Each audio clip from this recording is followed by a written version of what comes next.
What's going on? Hope everyone's having a great evening. Yeah, I know it's been a minute since I did a live, um, so I decided after everything is came to its conclusion, I was going to speak about this topic.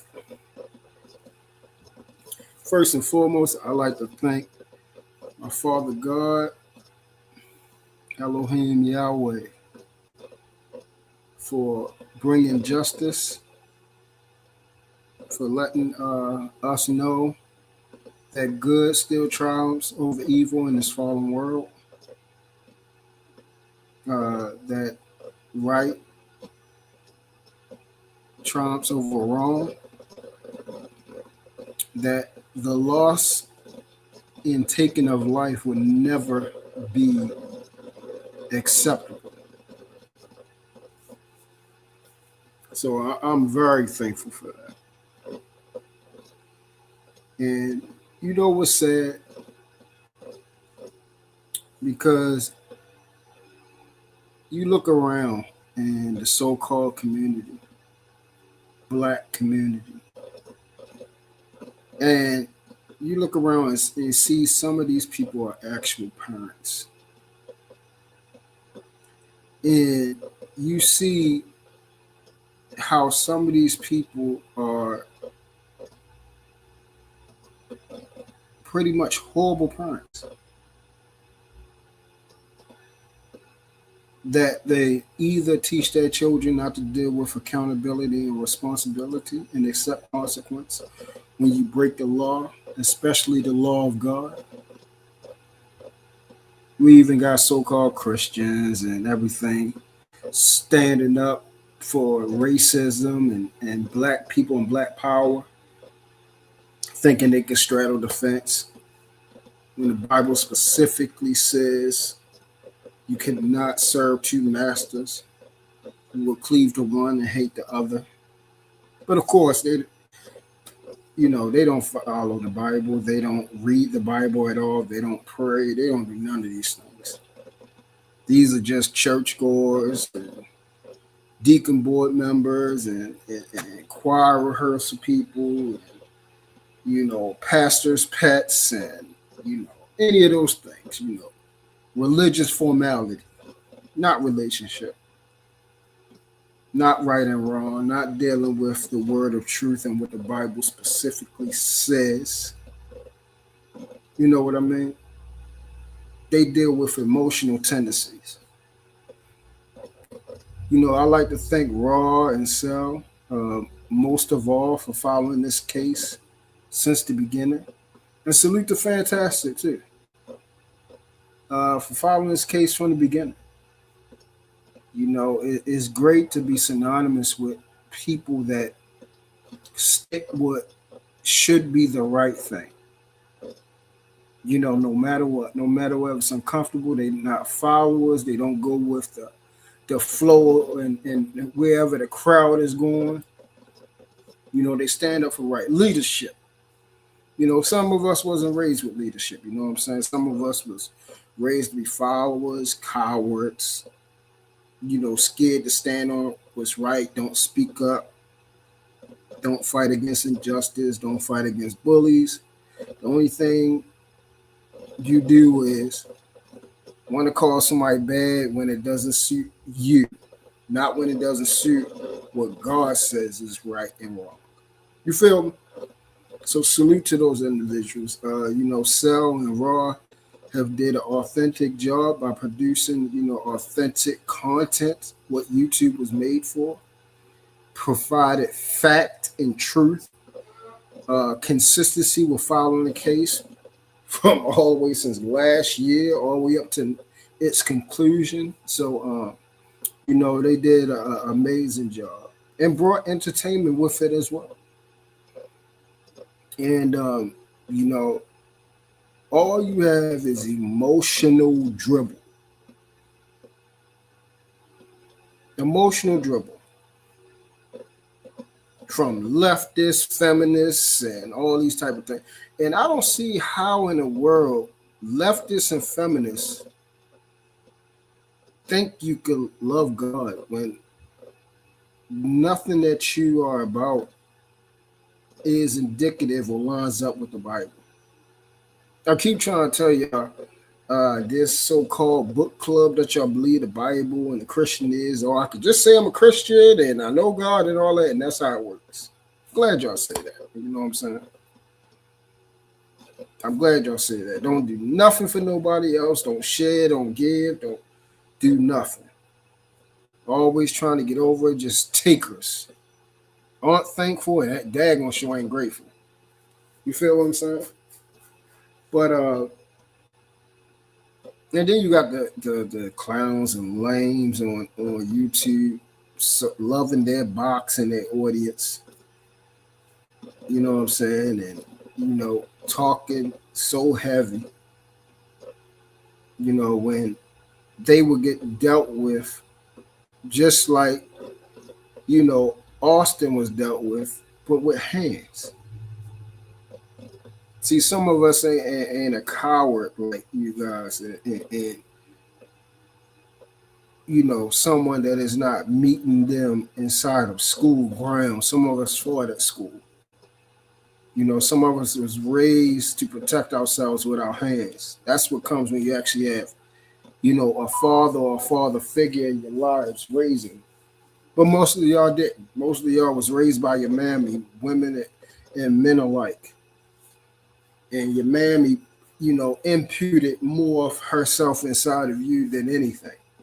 You wasn't given a fair shake and a balance, or you was surrounded by a whole bunch of women. You know what I'm saying? So you don't deal with right and wrong. You deal with emotion. You deal with how you think and feel, not what is directly in your face.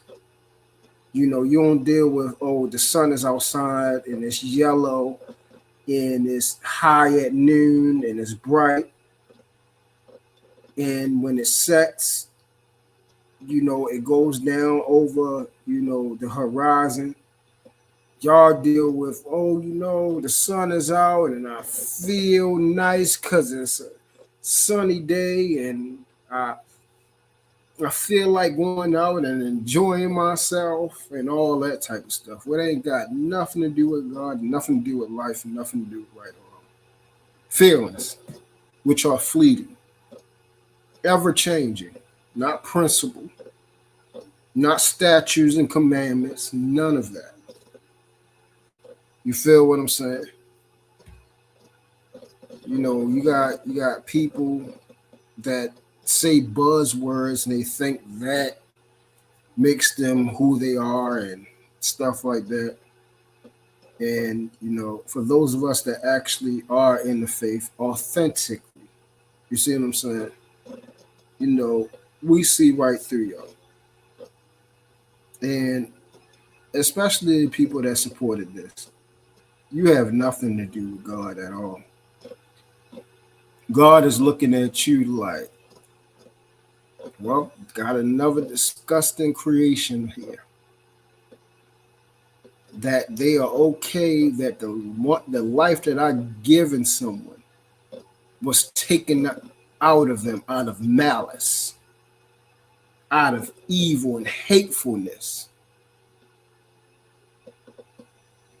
And y'all bring facts to the y'all bring feelings and emotions to the conversation and say you're right over somebody that has actually been following the case since day one. Actually said what was going to happen since day one. Why? Because I don't deal with feelings. Don't care about them because they don't matter. How I feel about something doesn't matter. And that's your problem. And it shows. It shows what type of people you are, shows what type of people you look at, and it shows in everything that you do. How you do anything is how you do everything.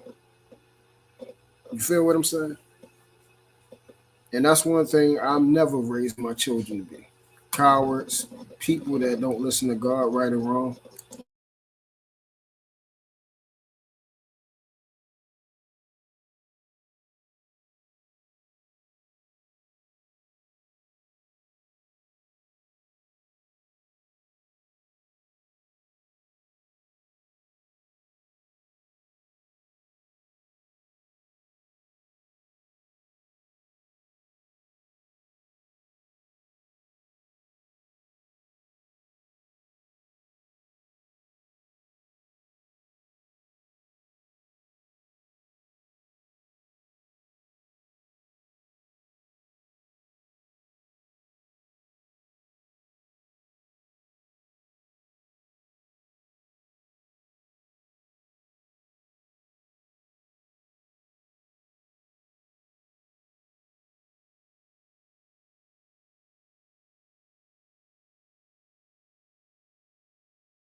So I try to tell y'all, you know, that in the beginning, when the initial police report came out,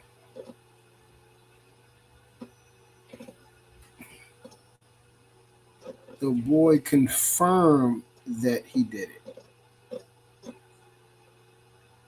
He said, I didn't allege nothing. I did it, with his chest up, speaking with fervor, talking heavy. I'm him. I did it. Then he said, I have enough for self defense, don't I? What person worries about that when they are in flight or fight? They're scared. They were scared that they was getting harmed. They were scared for their life. That they was bullied. That's what I'm saying. Y'all make yourselves so, like y'all would like to say, low vibration. Y'all without thought. That's because you don't care. You don't care about what happened. You don't care about the truth. You don't care about facts at all.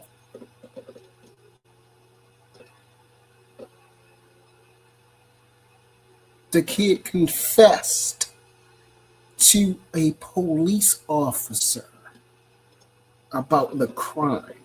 That don't matter to you. He asked, in the midst of a police investigation, do I have enough for self-defense? That's a normal question that somebody asks in the midst of, trying to save their own life. Yeah, that is. But y'all brains don't function to say, that is a problem. That speaks to provocation and premeditation. That don't sound right. That don't sound accidental or innocent. No, I don't care because I'm low-minded. Anybody can throw a smoke screen at me because I don't have a brain. And all they got to do is put in there an African American individual and a Caucasian individual.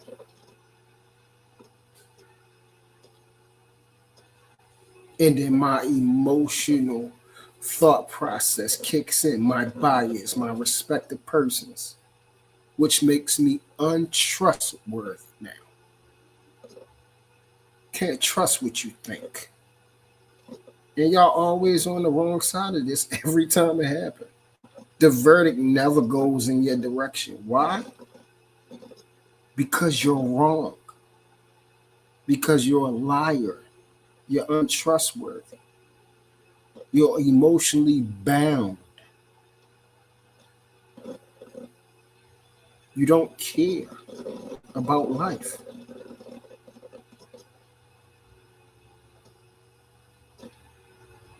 Another boy, because see, I don't look at color. I'm not small-minded and ignorant and just slow like that. Like, I wasn't just grounded to my city or state. Thank God that I had actual family members that have actually done something in this world and have actually been places and have actually enjoyed themselves ingratiating with all cultures and races and types of people.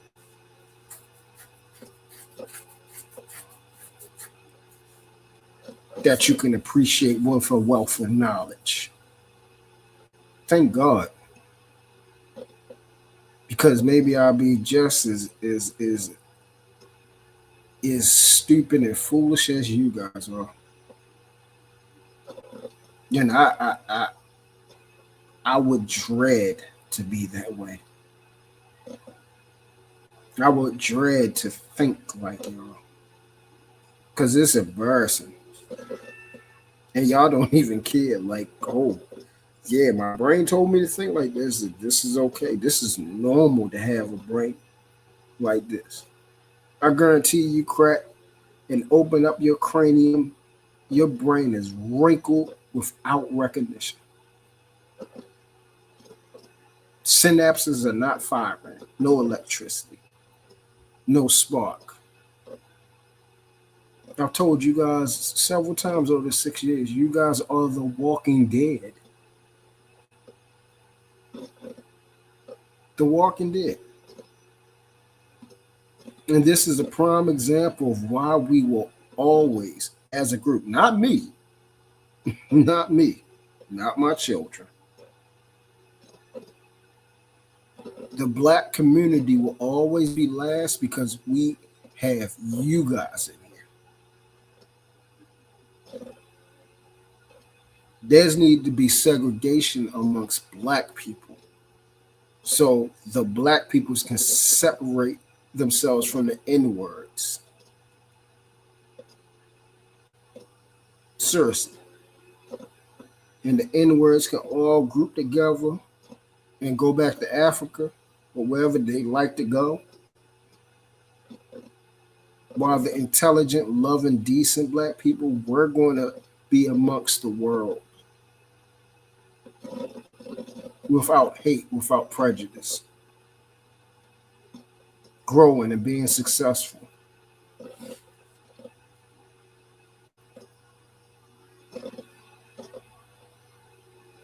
Like I said, every ounce of things that come out of your mouths is nowhere to be found in the courtroom at all. Nothing y'all says back up testimony, back up the witnesses, don't even back up the defense. Everything that happened in court, you say that don't exist and ain't real. You don't see nothing wrong with that. You don't see how you have what's called a strong delusion because you have a reprobate mind.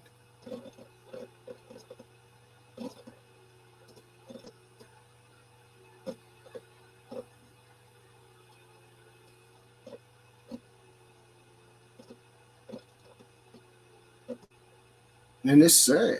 It's really sad.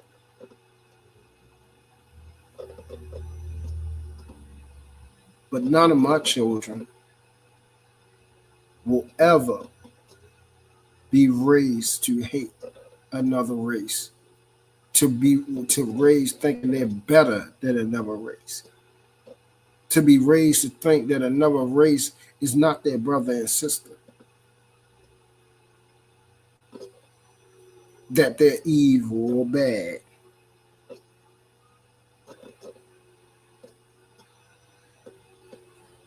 No, my babies are God fearing, have God in them. I took my son out to dinner and he saw a beautiful little white girl, baby white girl, 2 years old, probably 2 years old. And he loved her. He loved her. All he wanted to do was walk over there and play with her. Why? Because children don't see color. They don't look at race as, oh, that's bad, or I'm inferior to that. That's somehow better than me. Something I should fear.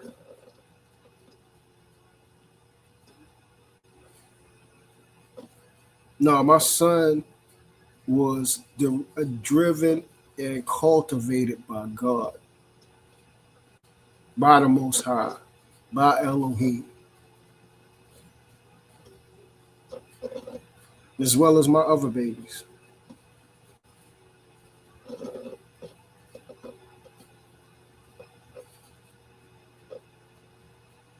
They have been made and kept separate from my lineage and my blood. They have an inward greatness that is not of this world.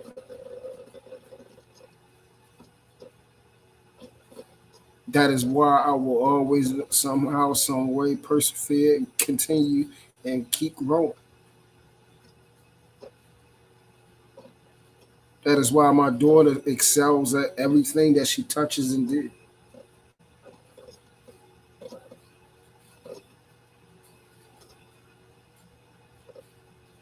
And that's why Baby True shows the intelligence past the age that he is now.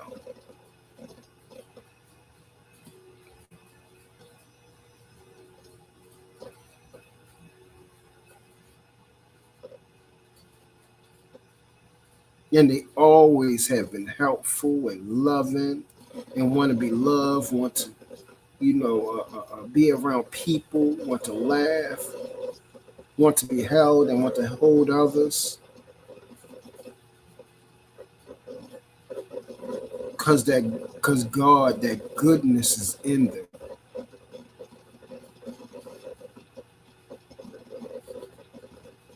And the world try to snuff it out of you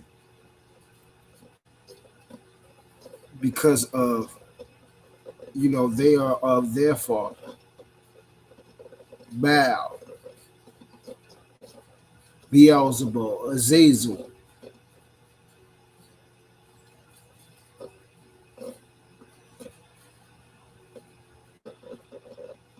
Satan. That's their daddy. The devil.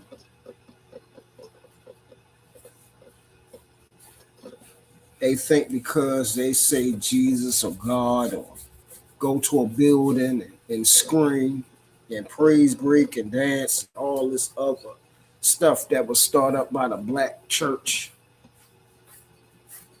and preaching a certain type of tone or voice or breathing that is of God. That has nothing to do with God and ain't found nowhere in the Bible. Religious roots are tainted and stink. And that is why y'all see color. Y'all see race. When Christ said there ain't no race, but the circumcised versus the uncircumcised, the people of God versus the world. And it's easy to see what side you're on. That's why I have nothing to do with y'all.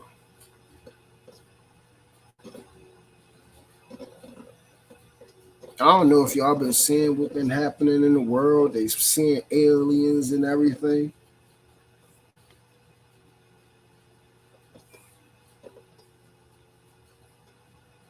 You know what I'm saying? All this stuff happening. Y'all just blinded by all this stuff. Think it's just okay. Thinking it's just normal.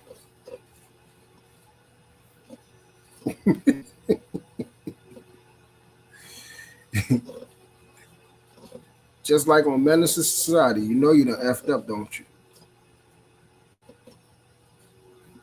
You guys have effed around and you're about to find out big time.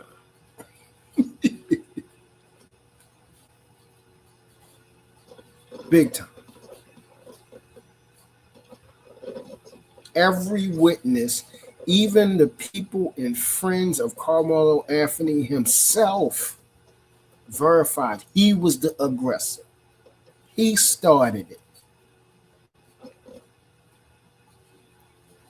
He took the deadly weapon and thrusted it into a child's chest through bone, through the heart casing,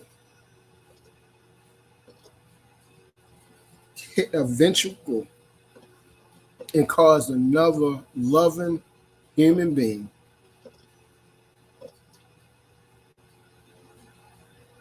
that the fluid of life to leave his body fast.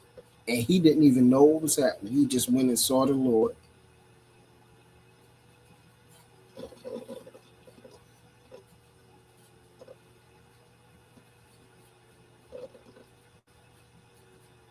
And all because it's a black that person that committed this heinous evil crime. He didn't mean to. To know y'all, I'm not even surprised because y'all don't have no accountability. Y'all live with no accountability, responsibility. Y'all use people. Y'all take.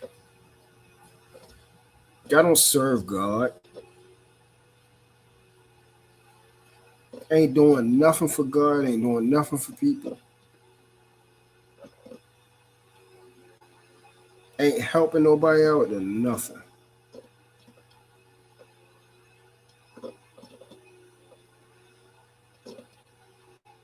All of y'all, some of y'all saying he didn't do it on purpose. Some of them say he did it on purpose, but he had a right to do it. Because y'all brain just brain was fortified by the horrible DNA that your parents gave you. Because you have no thought.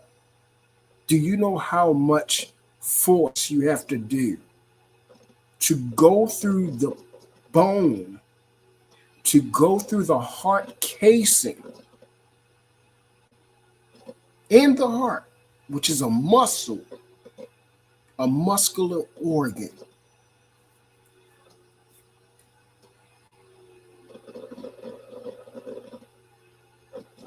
And they say the blade went in halfway. They said the blade went all the way in. And you evil people will excuse it.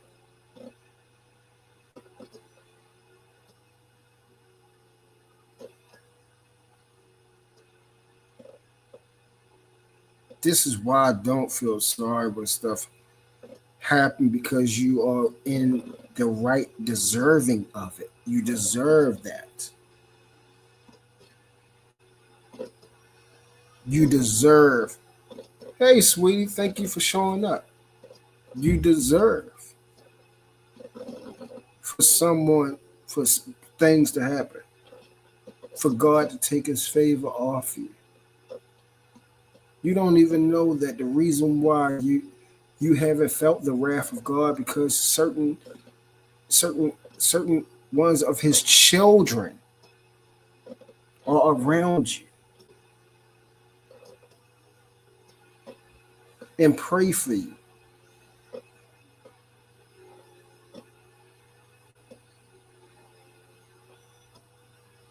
You people just don't understand. Then y'all call yourselves Christian, but y'all agree with heathens. Like my sister here, Fear No Mortals. I thank God that I was able to get to know her. I attracted to her because of her authenticity of knowing the word through and through, respecting the word. Not trying to figure out how to get around this one because this one feel uncomfortable, or this one I don't like, or this one or something like that. No, it's in God's word. I have to obey it. Might be uncomfortable to my flesh. Might be something that I need to grow on, but I'm going to be working towards growing on that. Praying.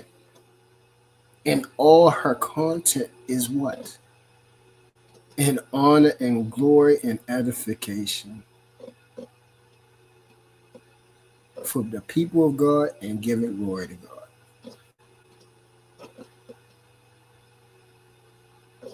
See, some of us, even if we don't have it all the way right, the people that are closest to us,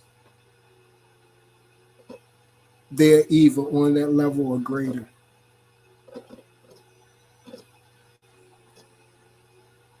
Now look at your circle and see if it's authentic Christians around you that pray and read, and all they do is talk about the Lord. All they do is want to edify and grow in God. Is that who you have around you? Or you guys got homosexuals, got got heathens, got people that sleep around and all this type of stuff. Won't even stop fornicating. Ain't praying to stop fornicating. Drinking, drugging. Horrible parents. Horrible parents. Not by feeling. I'm talking about horrible. Don't want to do nothing for their children. Don't do nothing for their children, really.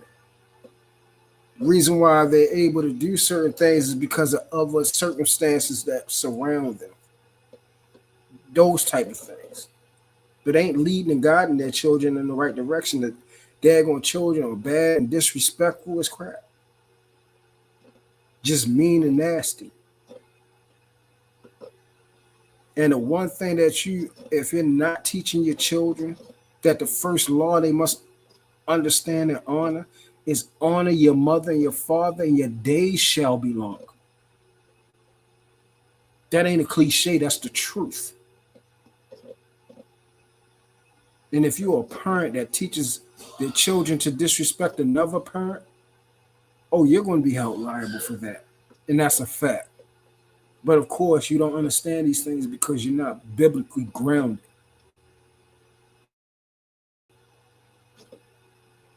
Yeah, it's not easy, sis, but we have to be obedient as best as we can. That's right. That's right. We all have things that we're working on. But as long as we got at least 85 to 90%, hey, might not be perfect, but if we've got at least 85 to 90%, a B plus to an A, hey, I'm okay with that.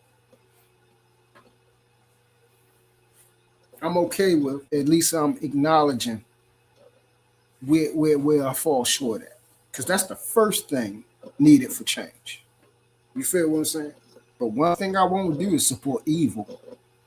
I won't never support a murderer, which was the first horrible thing that a person had did. And look what it was. Carmelo did something to Austin the same way murder and blood hit the earth through Cain slewing Abel. Ain't that something?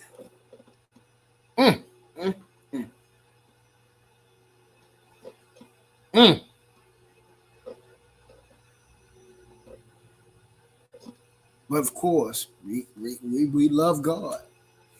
And y'all really believe God gonna come down and say, oh yeah, you know, he walked over there, called the boy a whole bunch of B's and P's and said he ain't gonna do nothing.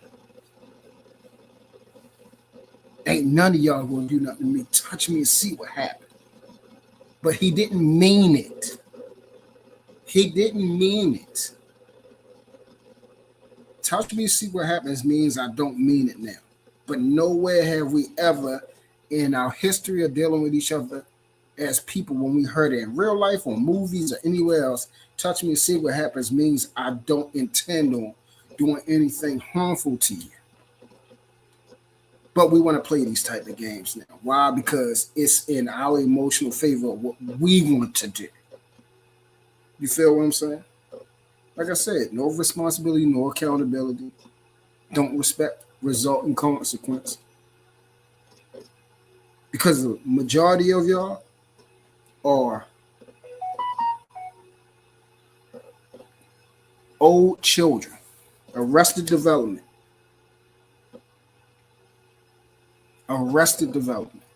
which means you have not matured into an adult spiritually or mentally or emotionally.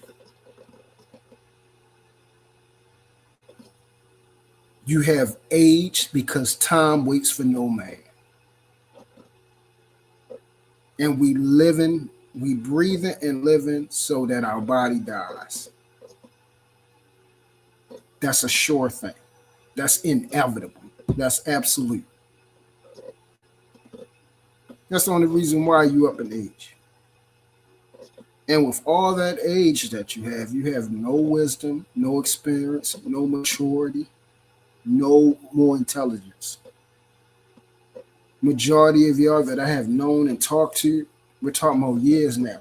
It ain't nothing that you have improved on since the day I met you? Not one thing. Not one thing. You have improved on nothing.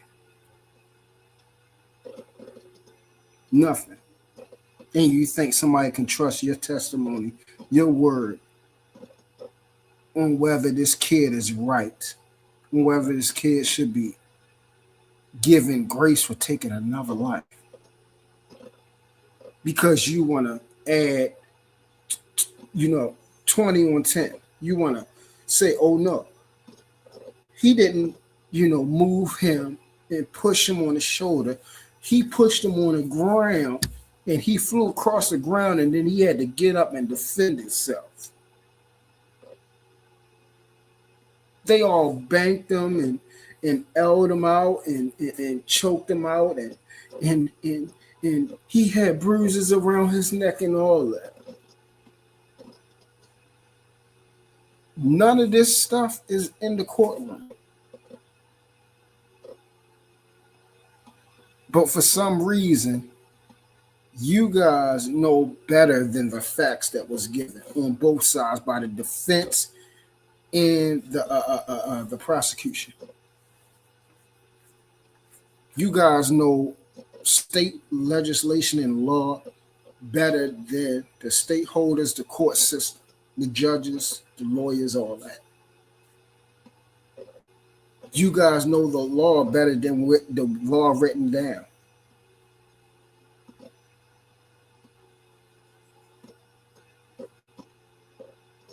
And don't think nothing is right. Don't even think nothing is wrong about your ignorance.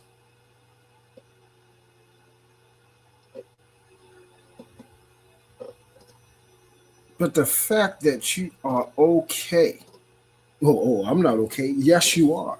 Because you will be okay with this child going to jail for the crime he committed. You will be okay with that. Why? Because that's called justice.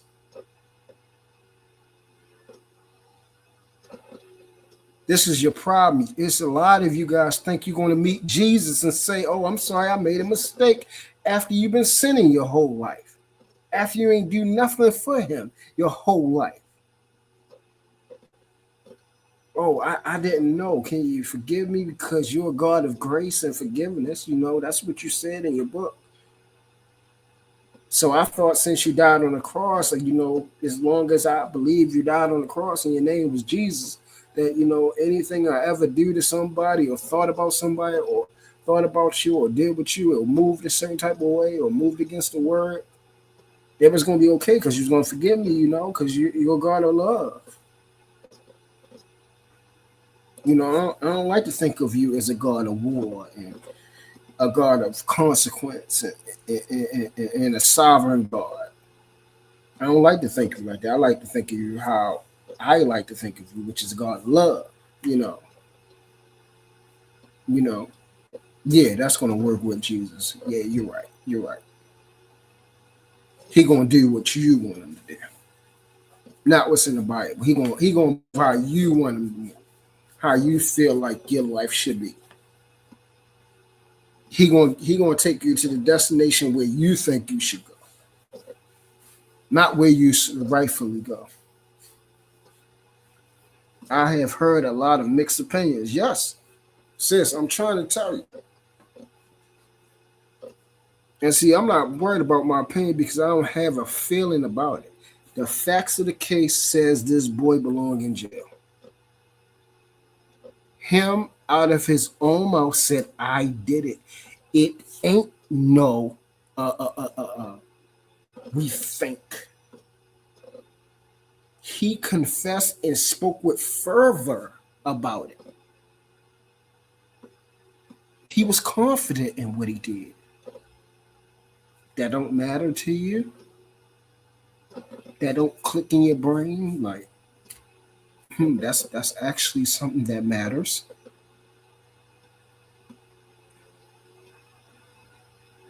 He spoke with pride about it. Oh no, it ain't an aberration. It ain't no maybe or maybe not. No, I did it. It was me. I'm claiming that body. The streets need a body. The streets need a body. I did that. I was black and I took out a white person. That's what he was claiming. And then he asked the officer, hey, can I ask you a question? I do have enough for self-defense, don't I? Because I told him not to touch me. So that's self-defense, right? Who thinks like that?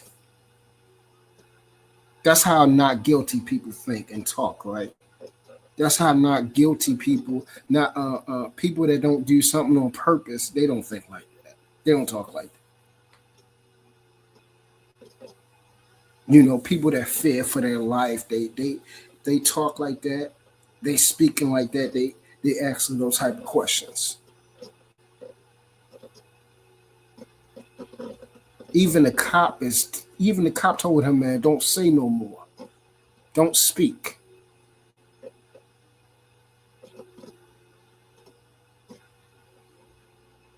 But none of that matters to y'all. The truth don't matter to y'all. And the only time, and the sad part, which is reason why nobody can't trust y'all about this situation. Because if it was a man, a black man, that did this to a black woman, we wouldn't even be talking. We wouldn't even be talking. That's why y'all hypocrites, and I don't care. If Carmelo was white, we wouldn't be talking. We wouldn't be talking.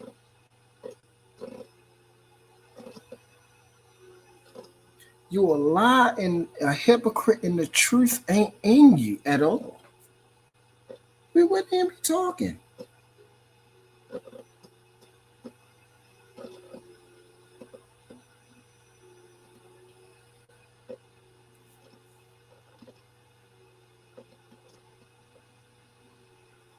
Then we got lanes on here talking heavy, talking tough behind the box and all that type of stuff. Will never knuckle up.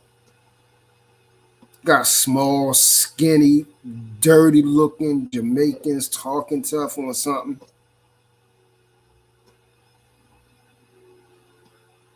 Nappy headed and stinking smoke breath and all this type of stuff.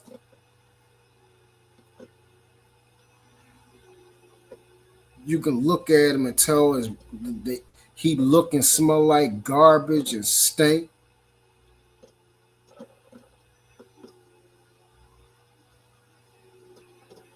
Smell like boiled feces. Just a dirty looking person. Then talking.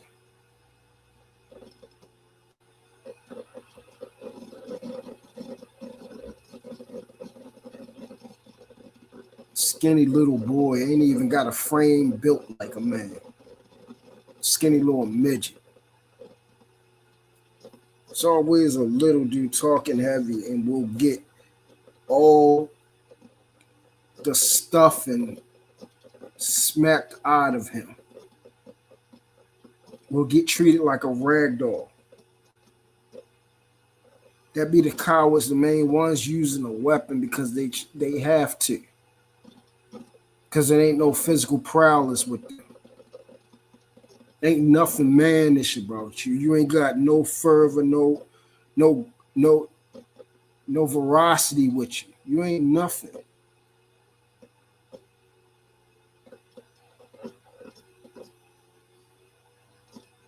They're going internet cronies and stuff like that. Like, come on now.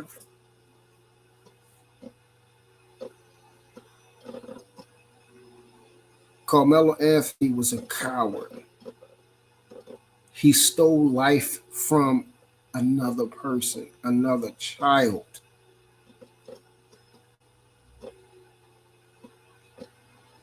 And that is why the verdict is where it is. And that is why I will continue to be right, because I'm on the right side of things, and you will continue to be wrong because you're on the wrong side of things. And my circle will always be filled with God fearing, loving people, authentic ones. And your circle and the people you talk to and the people you support and the people you love and the people you champion will always be heathens that's going to Gehenna. Because you nor they are of God. You're not of my Father. My brothers and sisters, like fear no mortals, and I say probably like three others. It's only been like four other people that I know authentically love God and follow His word. Don't make concessions. Don't make excuses. And the parts of the word that they struggle on because of their flesh, they're trying to get it right. They at least do right by it sometimes, but they don't support evil.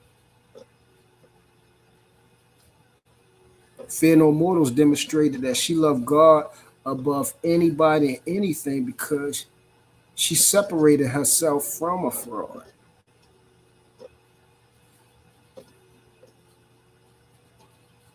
She stood on principle for herself because of the love of God.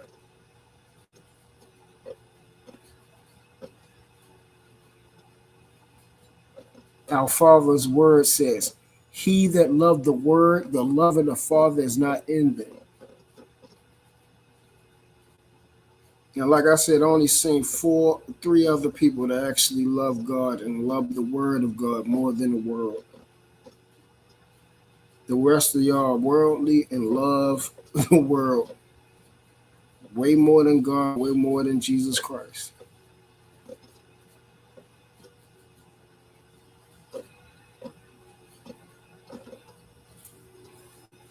All the truth has came out, all the facts of the cases came out, all the testimony. The people that was his friends that backed him up showed up and said that he was the one wrong. He was the one that was disrespectful. He was the one that started. He was the aggressor. But you don't want it that way. Why? Because it don't line up with your narrative. Your narrative and opinion don't matter. The truth is the only thing that matters. And of course, something got to be wrong because it didn't go in your favor. Something got to be wrong because it was a black person that went to jail over a white because of they harmed and hurt and deleted a white person. But y'all never go this hard.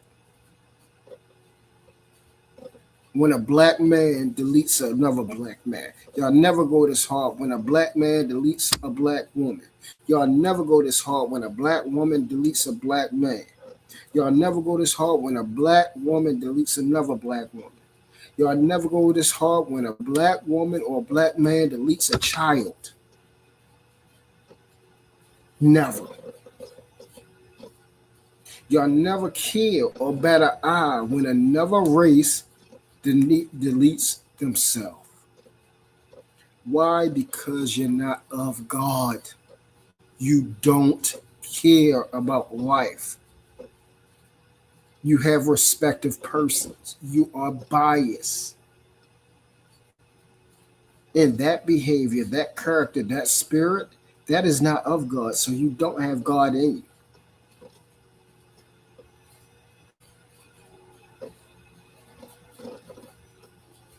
You don't have many. You have hate. You are a racist. And you find excuses and ways and loopholes to try to fill and excuse your character and your behavior and your thought process and your emotions towards certain people, towards certain races. You're disgusting. And like I said, if you don't see what's going around the world right now, what's happening, I don't know if we're going to see the coming of Christ right now, but there is a movement going on where the authentic believers are standing up. We are standing up and showing our faces. and the unbelieving and the fake wolves in sheep's clothing, the Baal lovers, the Beelzebub followers, Satan's children. Y'all made manifest and clearly to see. Because every time it comes to stand up for what is right, you falter and fail and fall right in line behind what Satan wants you to do of your own self. And yes, I thank God every day, for Fear No Mortars, for Bolo.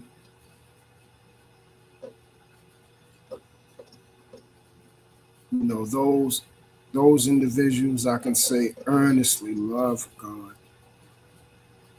And they encourage me to, continue to strive to do the right thing, continue to strive to be better as a man, continue to strive to do what I'm supposed to do in honor of Christ himself. Not for man's sake, not for what man wants, not a singleness for man, not for man, not as a people pleaser. Because that's what majority of you guys are. Attention seeking people pleasers. Y'all seek the adoration and the feelings and the loving of man.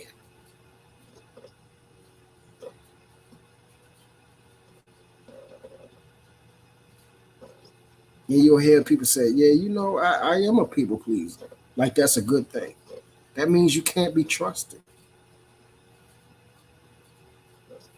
That means you're a follower. You will always follow the flock, even to a ditch. The blind shall lead the blind, and both shall fall into the ditch. That's what you are.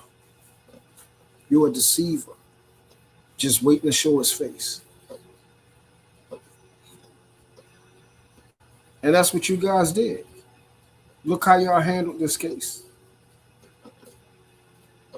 Yes, ma'am, they'll fall for anything.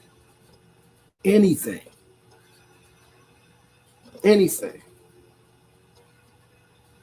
That's why they can't see when they have a decent, God-fearing person with the Spirit of God inside of them. They can't even see him.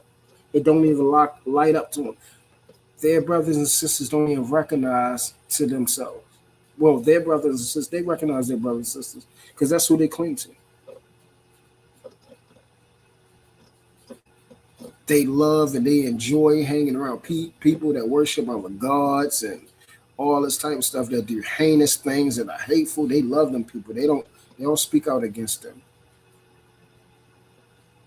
That's why I have no respect of persons. We cool, that's all right, but I will never be cool enough to agree with you over evil. I will call you out and I will tell you to your face and let you know straight up. You're a heathen. You agree with evil. Satan's your daddy, and you have nothing to do with Yeshua at all.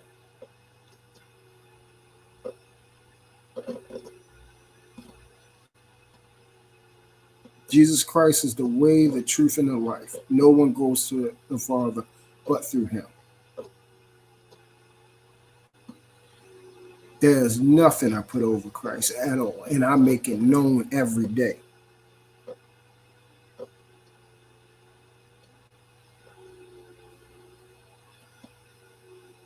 See, y'all understand the difference when people struggle with learning how to deal with worldly people. See, my struggle is not following the word, loving God, sticking close to him. My struggles are dealing with the people of the world, the people that worship Satan, serve idols. Do not stand on the standard in biblical truth. I'm still trying to navigate because I know I still have to deal with y'all on this planet. I have to be caring and respectful and keep trying to work things out with you guys.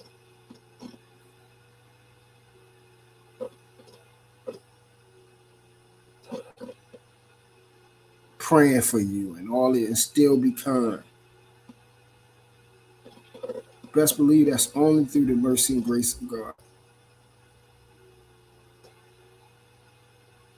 Because that part of my flesh, that's the part that I battle with. But it ain't, knowing that God is right. Yes, ma'am. That's what I said. That's what I was saying. The people, he's one of them. I said the authentic soldiers and warriors and family and people of God, our brothers and sisters, they're standing up. Yep, God Logic, Cliff Connect, Wes Huff. Who else?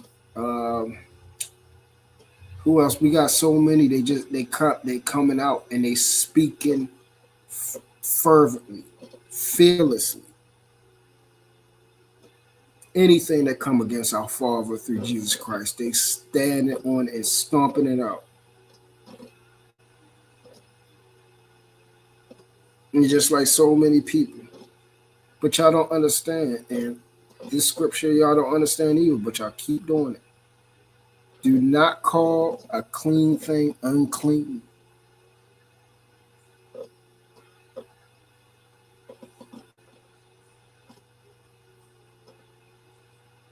Jesus said, blasphemy of the Holy Spirit is unforgiven. Do y'all know what that is? That means if someone comes in the way of God, and not because you don't like them, not because you don't like how they move or how they do things and all this type of stuff, calling someone demonic or not a Christian or something like that, when all they do is speak about Christ and the Bible, all they do is speak about right over wrong. They never support evil.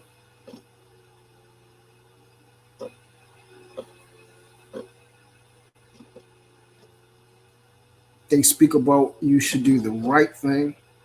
Don't follow themselves, follow Christ, open the word. You feel me? I love him. He be cooking the Hebrew Israelites and Muslims. Yeah, he be tearing them up, man. And see, that's what I'm saying. All of us are, every time I ask somebody a fear, all of us are connected in starting to look at and view and focus on the same things. We're following, we're watching. We in the same seasons of separation and rising up and being separate from the world and things like that, and focusing more and more on God. Staying in the word, going strong.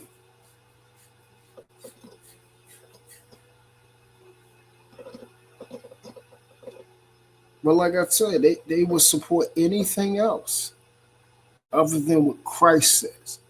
What Christ say out the Bible? Did Christ say Carmelo Anthony was innocent? He didn't mean it? Or he should be let free? He should not get that much time? Really? You think that's what's in the Bible? You think God thought that when Carmelo Anthony used a weapon to take the life of another child? You thought God was saying in that moment, oh my goodness, you know what, that's okay. You know what, Austin, come on home with me, and it's okay that Carmelo took your life, and it's just okay, because he didn't mean it, and he shouldn't get that much time for taking life, even though you're here with me and you're never going back, but your life got taken from you early and everything, and and it's okay. It's okay. You know why? Because other black people said so. That's why.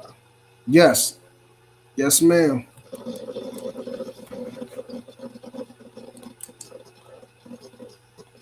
I agree. It's time to rise. Yes, it is. It's time to be separate. It's time to love God more than anything and show it. Love them more than your friends, the people you like. Love them more than your wives, your children, your boyfriends, your girlfriends, your husbands. Love them more than that.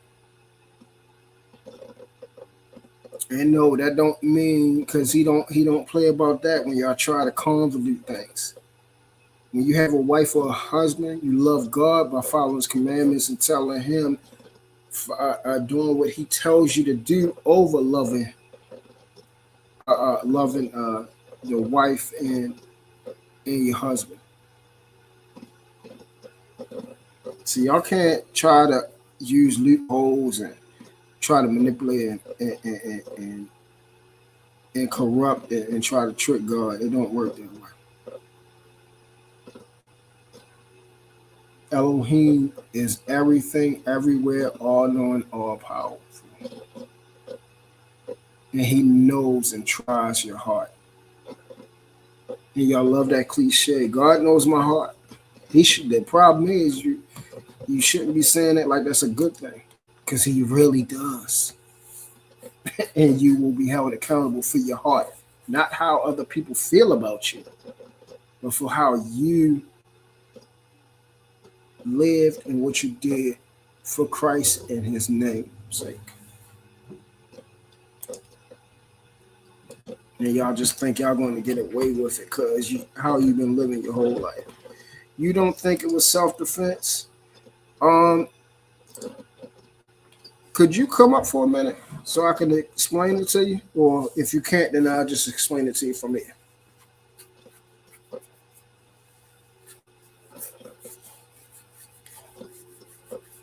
Because it's very easy. I can just give you an example. A real easy example, and you're going to understand because it always works like that. Okay.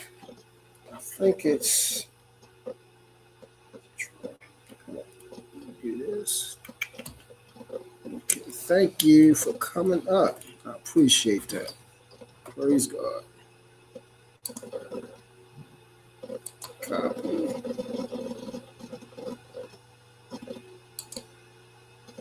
Okay. Yay! There you go. There it is. There it is. There we go. I remember. Yep. So I am going to have company. Fear No Mortals is coming up. I greatly appreciate her, blessing us with her presence and her grace so we can have a decent conversation.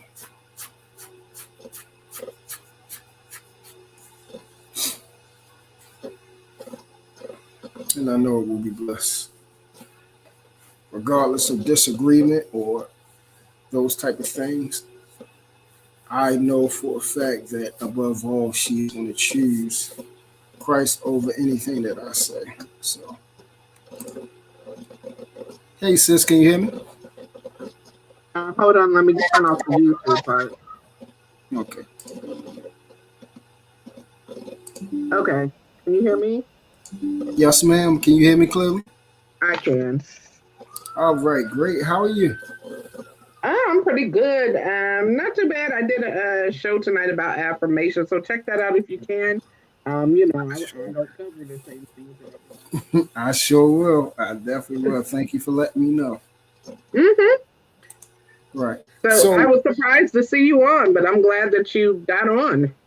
Yeah. I'm gonna start going live more and along with your help, so I can bring a better presentation, then I'll be able to, start doing this, for real, Right. Yeah. So what is your opinion? I see you have strong opinions. Now, before you tell me how you view the whole thing, I will say that when the stuff first happened, I did follow it initially when he first, got locked up when it first happened. When was that, last year? Mm-hmm. And I followed it then, and it seemed like it was a self-defense case that may he was getting bullied or picked on, they was harassing him or something. That's the way it was presented.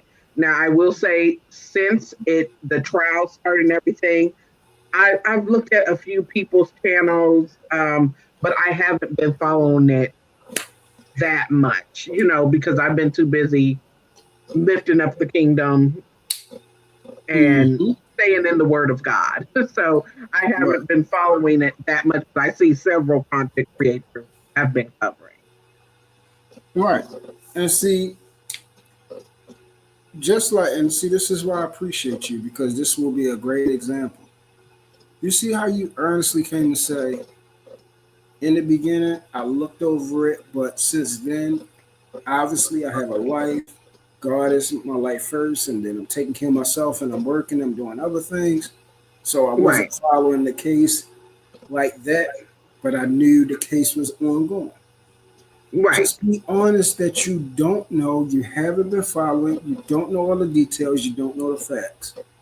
Say that right, right. instead of speaking so fervently and confidently and adamantly and absolute that, oh, you know what's going on, and you know better than someone else that has been following it since the beginning. Hmm. So the blessing I had, the was I was able to watch Cell and Raw follow the case since the beginning, and Okay. that was the blessing. So we followed the case since the beginning, looked at the the police reports, the testimonies so far, certain people that came out and spoke against it. We basically chronicalized everybody that came out and started basically systematically going through each person that came up and spoke for each of the individuals and then check their credibility. That's what you're Hmm. supposed to do. What do our father say about, when someone else comes claiming to be, part of the family, part of the flow? Try their spirit, right? Yeah, that's the spirit. Right, exactly. So pretty much that's what we did for each one of the people that was coming out. Luckily, Cell and Raw are great at research and finding out who people are, what's their credibility, do they got a history, breaking the law or doing nefarious things, are they credible, are they biased, do you see them talking about other, cases in this manner, is they always agreeing on one side because, of color, and that was black or white. You feel what I'm saying? So, Right. first thing I will ask you is, do you remember? Did you see the initial Mhm. arrest report? Um, I think so. Like I said, it was last year. I don't remember everything, but I think the channel I was on at the time showed it. Right. Okay. Do you remember his, testimony about the events? What happened? What he did? Uh, whether it was him and other things that he asked or confessed. Truth to be honest with you, from the basis, I'll just tell you what I remember. So you Okay. don't even have to ask me any more questions. Okay. Um, I remember that he was supposed to be with a friend under the tent for a school. It was a track meet. He was under there with a friend, from what I understand, and the Metcalf brother had said something to him. There was maybe a bit of words exchanged, and then there could have been a pull, a push, or something or other. There was a threat, and then that's when the incident happened. That's all I could tell you. Okay. And that's fair. So the initial arrest report was when he had ran and fled, and the he had now that we know he had fled and went to talk to one of his coaches, and then I don't know what happened after he left one of the coaches because then one of the police officers caught up to him. And in the midst of him catching up to him, he heard over the radio. We think that such and such kid had stabbed and harmed one of the other students. And when he heard that, he told the officer, "No, it's not alleged. I did it." Okay, I remember that. Right. So that's the first thing. So I'm gonna ask you, first and foremost, if you ever got into a situation uh, where it was a situation where you had to protect yourself from someone trying to harm you, and in the midst of it, you was approached and detained by a police officer while they tried to complete their investigation and find out what happened. Would you then tell them immediately, "Hey, no, it ain't alleged that I did something to that person. No, I did it"? Would you talk in that manner? Well, I wouldn't because I know the ropes. You know what I mean? But for me, thinking of a young kid, 17, 18, 19, that, is not from the streets, doesn't know this and the third, it's kind of not a surprise to me that he would say that if he really didn't know how things go. Like a kid age that has been in the streets is versed, they're not going to tell the police nothing because they're already trained not to. You see what I mean? Okay, now that's fair. Now, when you say the streets, what does that mean to you? What I mean by that is they already have knowledge from other people, not to talk to the police, not to confess anything, not to tell them a thing. Some people have that, some people don't. Some people wasn't, I guess, raised up around people that have been in jail, been in certain things, and would have that knowledge to know, look, don't say nothing to the police. In a lot of different situations or communities, that's something that that people grow up knowing, that people have advised them to do. In other situations, no one advised them to do that. Nobody thinks about them getting in trouble or anything. But in other communities, it's a way of life, getting stopped by the police. You see what I mean? Mm-hmm. Okay. So, do you know that he's not from the streets? You know that personally? Well, what I know is that his family seemed to be in a good neighborhood, that they weren't living life in like the rough area. I forgot what they said the dad did. Like I said, I haven't been following it like that, but he made a pretty good amount of money, and they weren't living in the hood. So that's what I know.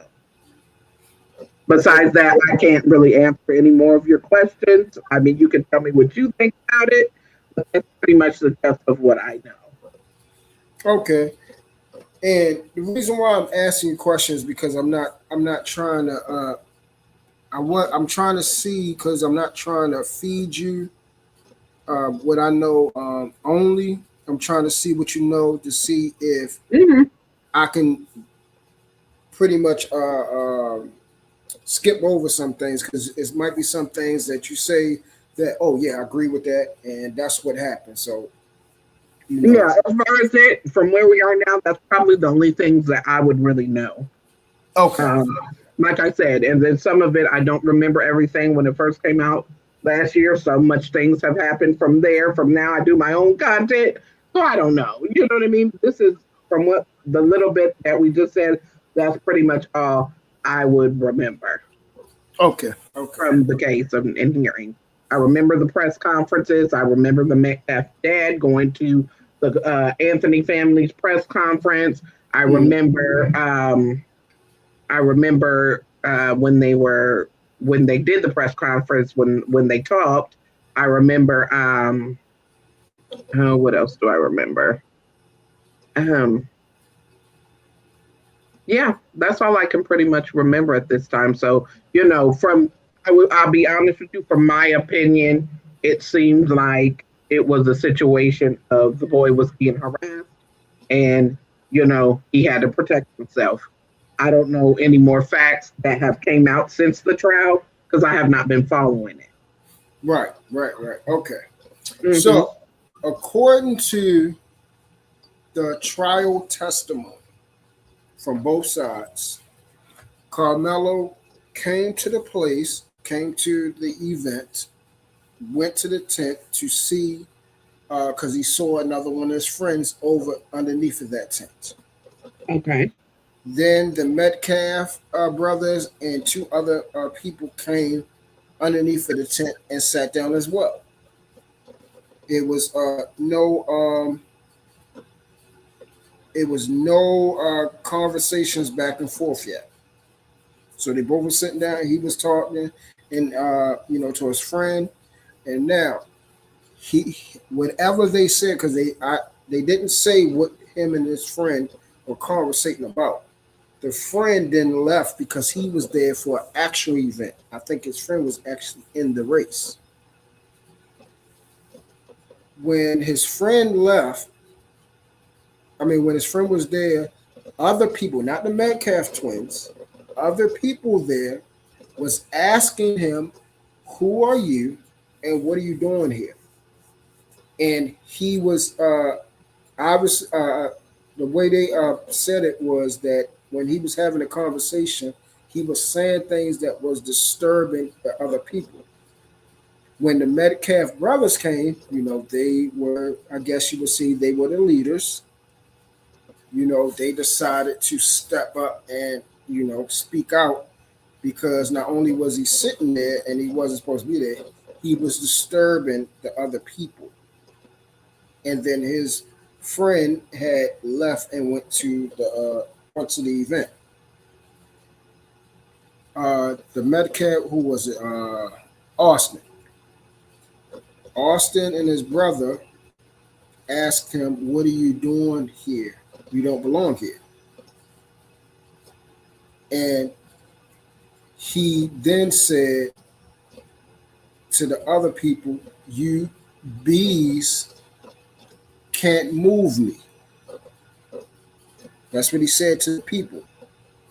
Then Austin said, "Man, you gotta leave." And then he said, "Man, you a P word. You ain't going to do nothing neither." Austin said, "I'm going to remove you." He reached in his backpack.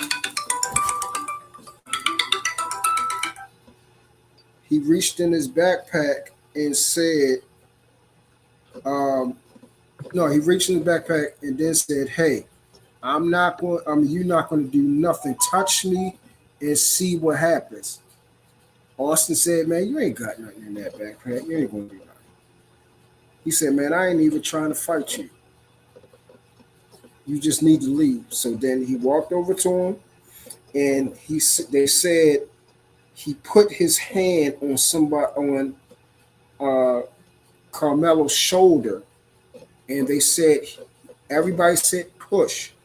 So you know how when somebody is guiding you to leave, so they're pushing you, but it's not a push where you push somebody to try to make them fly back and fall. Mm-hmm. Yeah, he's pushing him like that, trying to get him up and out. So Carmelo was sitting down and he was pushing him that way. Carmelo had his hand in the bag, stood up, and then turned around and, stabbed him. Stabbed him, Okay. and then pulled it out. And then they said Austin fell instantly because the coroner and the doctor reported that once it hit, it went through the bone, it went through the casing of the heart, and then Mm-hmm. the ventricle, blood just came flowing out. He didn't even feel it. He just died instantly. Okay. That's how bad it was. That's how he thrust it in him, and then like Do you know how how many times it was? Was it just the no, one? it's only one time. All you need is one time. That's it. Okay. Mm-hmm. Right. So he fell back, fell on the floor. His brother came over, and that's when everybody started screaming, saying he stabbed him. Oh my God, my brother's beating up my brother. Somebody help, Hmm. all that type of stuff. He then ran down, ran to his coach. Then the police officer finally found him, told him stop. Hold on, you're being detained. Who are you? He gave his name up, and he said, "Yes, I'm the one that did it. It's not alleged. I did it. I told him not to touch me." And then he said, "Hey, since he touched me and I told him not to, it's I have a case for self defense, don't I?" This is what he said, and it's written in the police report. So now, Okay. so that's the events of that day. Then everybody else they come in to add what they want to add that has nothing to do with the testimonies that was presented in court. Okay. That's those things are actually in court. If you have some time to, go back to South Channel because that's where we was at. We followed the court case all the way through. Um, I did. I didn't get a chance to watch it because I think I started doing something else, but I was checking out for about 5 minutes. I believe it's Neek at Night because she was actually there at the trial. Mm-hmm. So I think I'm gonna go back over and check that But out see, that's the as well. problem because Nick at Night is giving you testimony about how she's feel. Okay. Go to Sells because he actually filed from CBN with the actual court transcripts where they told you how the witnesses and the prosecutors and the defense speaking to each other. Okay. So that's the court testimony, not what we feel, not what we want, not what we think. This is all court testimony, and you can see it right up there on CBS. This is CBS live updates, and you'll see how we're following it all the way down to how we found out the verdict before everybody did, and all this type of stuff is on the channel all today. How we was following it, Well, we found out before everybody did because we was following it the whole time. this might seem bad, but to be honest with you, was it the other day when I heard that the jury was an all-white jury? I knew he was toast, whether it was self-defense or not, because despite how we would like to feel about, and I don't even mean this case with Carmelo Anthony, but just in general, it's usually not going to be a good look for a black person when it's an all white jury, period. And you can take it outside of this case, whether he's wrong or right. It could be somebody that's totally innocent. And a lot of the times it's not a good look. And that is just the way it looks in this country at this time.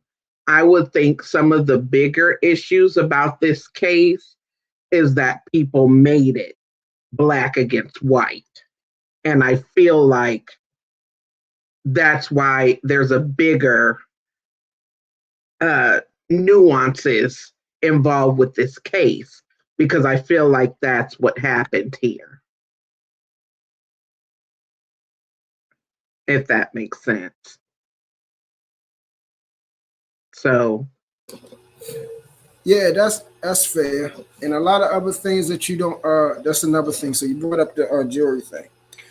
So the reason why it wasn't no F. This is another thing that people don't know about. But this is why it was best that if you followed the whole thing, you would know these things. The reason why they didn't have an African American jury on there is because the people that were supposed to be on the jury, they were teachers, and they gave a testimony because they have to talk to all the jury members to see if they're unbiased. right. They gave testimony that shows credibility towards their bias and respected persons, and they didn't even try to hide it. Mm-hmm. So yeah, they had to get rid of them. Right. They had to get rid of them. There's nothing they can do. So it wasn't because they wasn't trying to put black people on the stand. It's legally wrong to put somebody on there that is saying we are in favor of Carmelo, basically. Right. We are not going to lock a student up. We don't believe a student should be locked up or charged for murder. Hmm. They said that. Right. Yeah, I understand what you're saying, and that's fair. I wasn't really, I guess, speaking to the way the jury selection. I guess when I went there, it's more of a generalized statement that is, time and time again, it has proven whether whatever the situation was with this jury, it is ultimately usually whether the person is innocent or guilty when it's an all white jury against a black person, the black person is usually found guilty, whether they're innocent or not. So for me, and I just keep it real, when I heard that the other day, I pretty much already knew it was a done deal. Whether he's guilty, whether he's innocent, that is the trajectory of the way this country is. There is underlying racism. You said that, these people had biases because they were teachers and they wasn't going to lock up a student. And they showed their biases or they let their biases be known. Well, people can sit there and have biases and be racist and be bigots and not tell a word, not say a word, but they already have it in their mind what's going to do as well. That is the foundation of this country. So to me, I don't really think he had a chance, even whether he's guilty or innocent. I don't think he had a chance either way. I just don't. And that's my unbiased opinion. I don't think he had a chance. So I wasn't sitting on there, holding my breath for him to get off or holding my breath for him to get plenty of years. Either way, it seemed like it was going to be a done deal for me.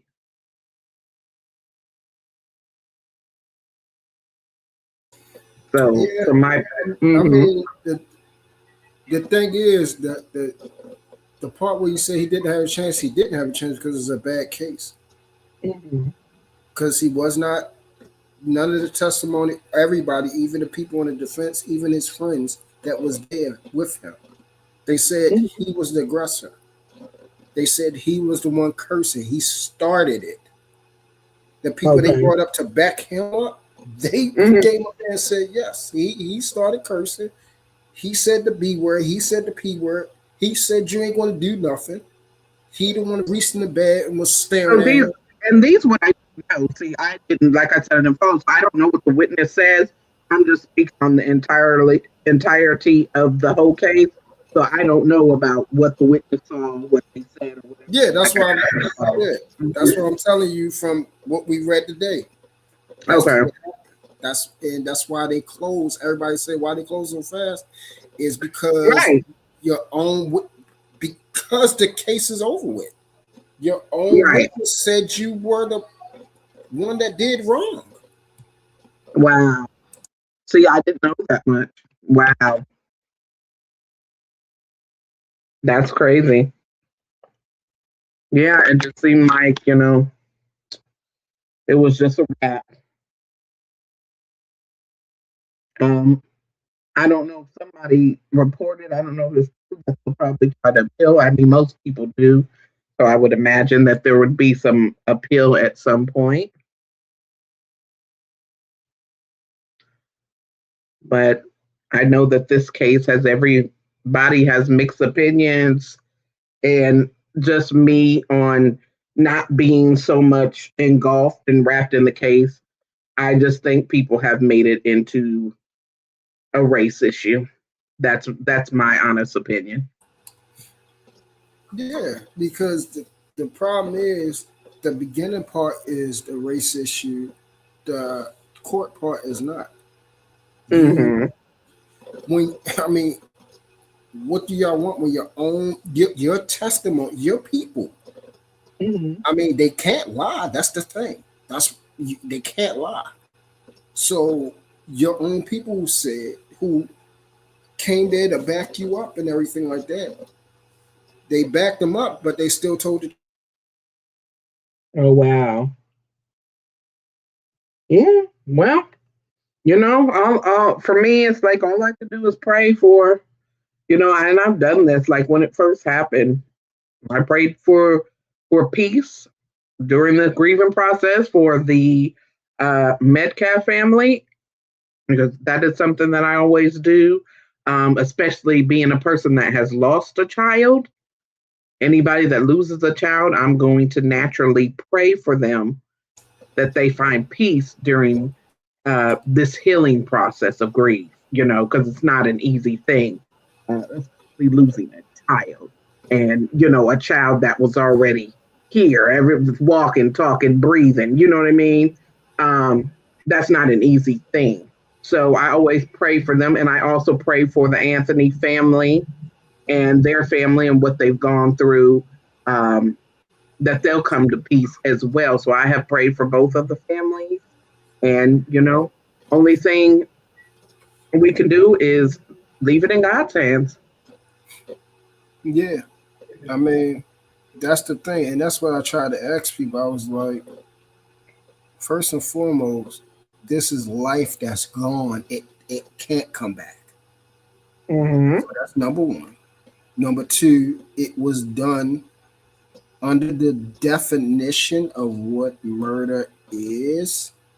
Mm-hmm. That's what was committed. You can't change it now because it's going against somebody you like or you want to support or you want to defend, and now you want to change Mm-hmm. the definition, how it's done, or whatever. No, it doesn't work that way. I'm sorry. It doesn't work based off how you feel. It's the facts of what actually happened. So Right. yes, it was murder.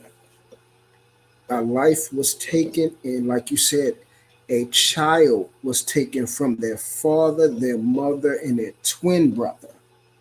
Right. You can't get him back. They can't see him in jail. They can't visit him in the hospital. They can't see him nowhere. He's gone. He's in the ground. Right. He's gone forever. Mm-hmm. He doesn't get a do over or start over or another That's chance. true. Yep, I definitely agree with that. And that's what I try to ask anybody. I said, I'm going to see how real you are with me. How you're going to be honest. You're an honest person. You're a good person, right? Yeah, I am. Yeah, I am. Okay, let's see. Your child went over there because you raised them to be a leader, to stand up, to speak up, to defend people, to do all these things. Your child tells somebody to leave. They call your child the B and the P word. Your friend hears this and tells the court, oh, yeah, he said those things. He said those things first. Your child then goes to remove them by escorting and pushing their shoulder and pushing them along and saying, you need to leave. That person then turns around and stabs your child. Mm-hmm. Right. Your child dies there in front of your other son. Mm-hmm. In front of him. He's gone. Instant. Didn't even take a minute.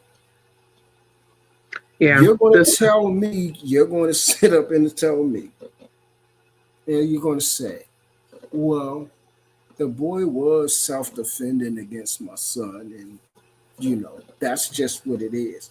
My son actually was the person in the wrong. Well, you're definitely not looking at it like if you're the parent.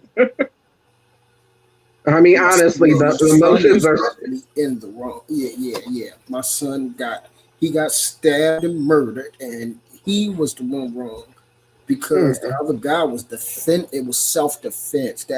That was self-defense. Right. Yeah, if you're a parent that grieving, you're definitely not looking at it like that. I'll tell you that now. Coming from a parent that has went through that, that's grieving. So you're not going to be looking at nothing except for your grief and wanting your child back. Yeah, but even in grief, the point is, the answer is no. My child didn't do anything wrong. Could he handle it better? We can all handle stuff better every day of our lives. that don't mean it's worthy of death where we lose a life and never have one ever again. Especially if the person was not in danger of bodily harm, has no marks on them. Right. Yeah. You know what? I think it's a sad and it's an unfortunate shame the way it happened. One person is deceased, one person's life is forever ruined from the choices that were made and it didn't have to be like that. It shouldn't have gone that way. And I think it's very unfortunate. It's very unfortunate situation. But I just figure that, it's in God's hands. There's nothing anyone can do. The jury said guilty. Now, if they appeal and there's a different outcome, then that's one thing. If not, then he's going to have to, stick with however many years that they give him, and he's going to have to do all his time. I mean, there's nothing else to be done. I think, like I said, it's just unfortunate, and I think a lot of these people, I do agree with you, a lot of there is biases, and I think a lot of this case has turned into more of a race thing, and that's the way I just see the whole situation. It has turned, but I think it was like not even just now. From the people that were covering it when it first happened, I definitely think it's a race thing. I think some people are siding because not necessarily looking at the facts, but because their own personal biases from whatever race they are. And I think that, honestly, to be honest with you, I think that's 50% of the people tuned in. And although it's sad, I think that's the truth. Whenever it's a situation like that, where it's a black person against a white person, or however you want to frame it, there's automatically some biases. And I think that's what happened in this case from the beginning, before people even knew all the facts. And so I just think that's what it is. I've heard some people covering it, when it first happened, and they had, different opinions without the facts. And that was just because of their own bias. You know what I mean? Yeah, tell them because that's the first thing. That's why I respected Raw and them, because they didn't go by how they felt. Because at 1st they felt differently. But once the facts came out and we're covering the case, it was undeniable. You can't go. My feelings, my opinion don't matter. The court testimony, the people, Carmelo, the police officers, the kids that were there that day, the jury, the judge, that's who matter. The people that are actually involved in the case. Not the people that hearsay outside the courtroom and all this type of stuff and getting people that's telling their feelings. It's just like telephone. Somebody say something down this end, and once they get down that end, it's not even the same thing no more. No, the people that was presenting the facts of the case on CBS, and every time it happened, that's what came out in the end. And I try to tell everybody, because they kept saying, well, how you know CBS was it? Oh, well, now you know it's the truth, right? Because now everything that we said happened, that's what happened. And at the end of it, it came out, it happened. We watched it. It wasn't just Raw and So talking. We watched what was happening. The updates, the witness testimony, the prosecution, the defense, the teacher, the coaches, all these people talking and giving their testimony, what they said out of their mouths, not what they think, not what they implied, not their opinion, not their feeling, what happened. Right. Their witness testimony. That's what we trust. I don't care how I feel. Yeah, I get it. I mean, you have to go by the facts and the case. Black or white, they were wrong. male or female, they were wrong. Old or young, they were wrong. And Right. for those that don't understand how stand your ground works in self defense, there is a thing called imminent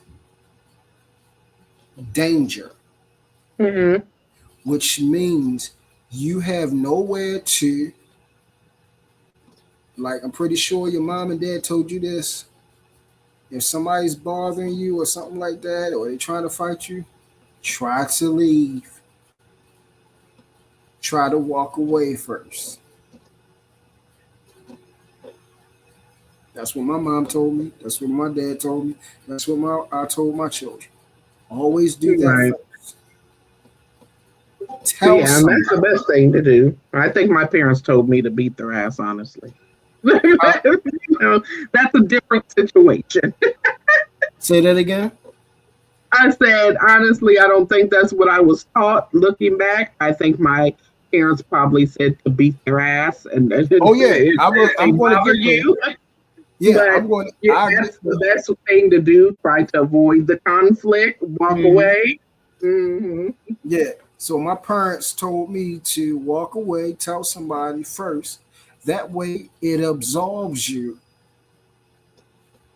because that leads to now, because you told somebody, you tried to Yeah. walk away, and now you're grounds for self defense. Hmm. And now, after they don't leave you alone, now after you told the teacher, which now it's because it's continuous, it's constant for bullying. So now they're already at fault. And now that's when I got the green light. And I gave my children the green light. And I said, you beat them until they hurting and crying. Yeah. Old school parents was a little different. And But guess ain't what? the same parents as this generation, I'll tell you They that. followed that thing. They told, and I was able to tell the teacher. And I said, you need to do something about it. And when the teacher ain't do something about it, I said, Flats and Kates, you now have permission by your father. Because now, if you hurt that person, I can back you up. I have evidence. I have testimony that you talked to the teacher. I talked to the teacher. We now are safe now because I Hmm. know the Yeah. actual law. Yeah. That's a Now you good can way of doing destroy it. them if they bother you again. Now you don't have to let them hit you.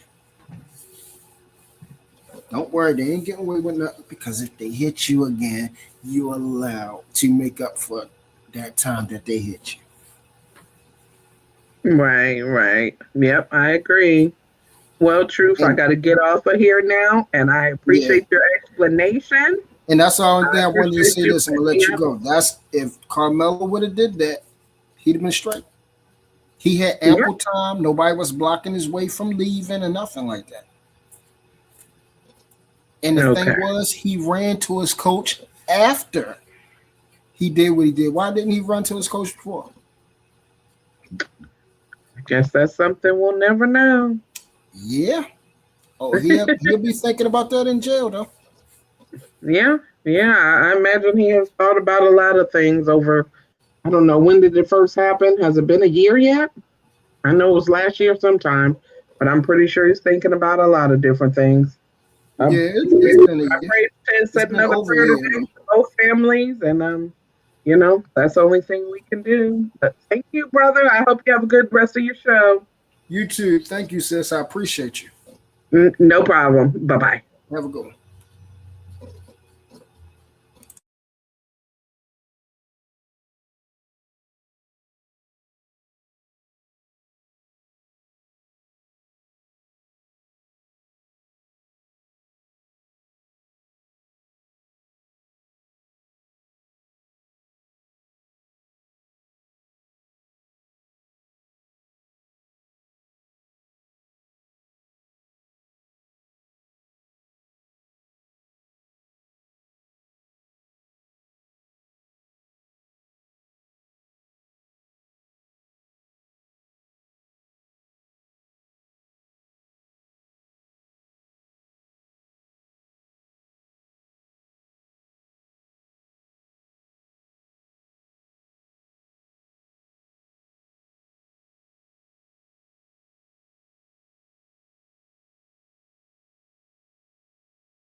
Everyone have a good one.